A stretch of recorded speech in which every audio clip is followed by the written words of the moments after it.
বৃষ্টি, যানজট সহ নানা দুর্ভোগের আশঙ্কা মাথায় নিয়েই প্রিয়জনের সাথে ঈদ করতে ছুটছে ঘরমুখো মানুষ। ঢাকা থেকে দেশের বিভিন্ন গন্তব্যে 63 জোড়া ট্রেন ছেড়ে যাবে বলে জানিয়েছে রেলওয়ে কর্তৃপক্ষ। এদিকে বাস টার্মিনালগুলোতে ভোর থেকে আন্তজেলা বাস দেশের বিভিন্ন গন্তব্যে ছেড়ে যাচ্ছে। যারা বাড়ি যেতে কোনো পরিবহনের টিকিট পাননি, বিড়ম্বনায় পড়েছেন তারা।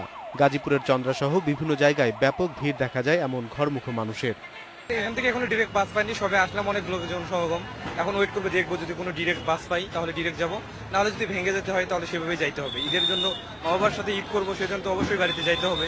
অবশ্যই আমাদের সবাইকে একসঙ্গে যাইতে হবে, কষ্ট করে হলেও আমাদের বাড়ি পৌঁছতে হবে। বাস তো পাওয়া যাচ্ছে না, সিরালে আছি, অপেক্ষায় আছি, বাসের অপেক্ষায় আছি। সড়ক পরিবহন ও সেতুমন্ত্রী বলেছেন, বিআরটিসির অতিরিক্ত 55টি বাস রাখা হয়েছে, যে কোনো প্রয়োজনে তা নামানো হবে।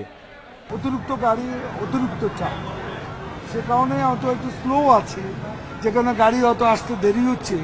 কিন্তু তারপরে আমি মালিক শ্রমিক নেতৃবৃন্দকে বলেছি, যদি কোনো সমস্যা হয় দীর্ঘ সময়, তাহলে আমার কাছে বিআরটিসির 55টি গাড়ি রিজার্ভ, তারা যখনই চাইবেন তখনই আমরা সরবরাহ করবো। সেগুলো স্ট্যান্ড বাই, ইমার্জেন্সির জন্য রেডি আছে।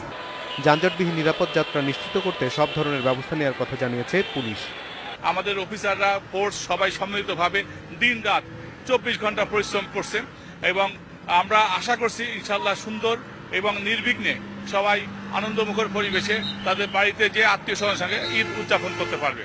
অপ্রীতিকর ঘটনা এড়াতে বিভিন্ন সড়কে ওয়াচ টাওয়ার বসিয়েছে পুলিশ। অনিমেষ কর, ইন্ডিপেন্ডেন্ট নিউজ, ঢাকা।